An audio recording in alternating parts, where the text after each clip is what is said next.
శ్రీను గారు చాలా రోజుల తర్వాత ఏమో కదా అంటే మళ్ళీ ఆ మాస్ యాంగిల్ అంటే ఎప్పుడు శ్రీను గారు అంటే కామెడీ మొన్న మధ్య ఒకటి రెండు నేను నాకు వైట్ అండ్ వైట్లో చూసినప్పుడు నిజంగా ఫ్రేమ్లో ఉన్న వాళ్ళు వచ్చి కొట్టేస్తారా మీరు అంత కోపంగా అనిపిస్తుంది అంత అగ్రెసివ్నెస్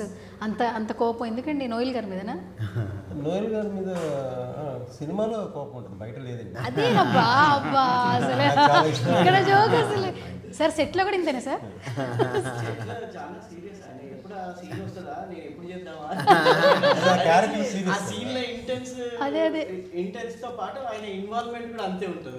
అందులోనూ దట్టు ఆ వైట్ అండ్ వైట్ ఇస్తారేమో ఆ వైబ్స్ కూడా ఎక్కువ వచ్చేస్తున్నాయేమో ఆయనకి ఎప్పుడు సీన్ ఇస్తారు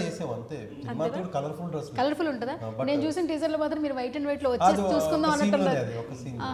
ఓకే మంచి అగ్రెసివ్ మంచి కాస్ట్యూమ్స్ ఇచ్చారు ప్రొడ్యూసర్ గారు మంచి కాస్ట్యూమ్స్ మంచి సీన్స్ అది ఏం సీన్స్ అని అడగండి చెప్పు రేప్ సీన్స్ అమ్మ బాబోయ్ సార్ ఏంటి సార్ ఇది ఏం సీన్స్ అని అడగండి అని మరి నన్ను ఏదో పాపులర్ చేస్తున్నాడు అంటే నా క్యారెక్టర్ విలేజ్ లో ఉన్న ఒక వరస్ట్ ఫీల్ అవునా వాడు ఏ వరస్ట్ ఫీల్ ఎలాంటి వరస్ట్ పనులు చేస్తాడు అన్ని చేస్తాడు అది ఈ సినిమాలో ఉంది అందుకే వాడు అలా నిజంగా చాలా మంచి క్యారెక్టర్ సూపర్ న్యాచురల్గా చేశాడు రేప్ సీన్స్ వరస్ట్ ఫీల్ అంటున్నాడు న్యాచురల్ గా చేశాడు నిజంగా ఈ సినిమా ద్వారా అంటే ఇప్పటివరకు కామెడీ చేశారు ఇందులో నిజంగా డైరెక్టర్ గారికి ఫస్ట్ మా బ్రదర్ తరపు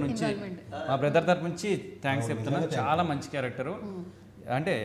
ఈ సినిమా నుంచి ఒక విలనిజం లాగా అట్లాంటి క్యారెక్టర్లు వస్తాయని అనుకుంటున్నాను డిఫరెంట్ క్యారెక్టర్స్ ఈ అక్టోబర్ 4వ తారీఖు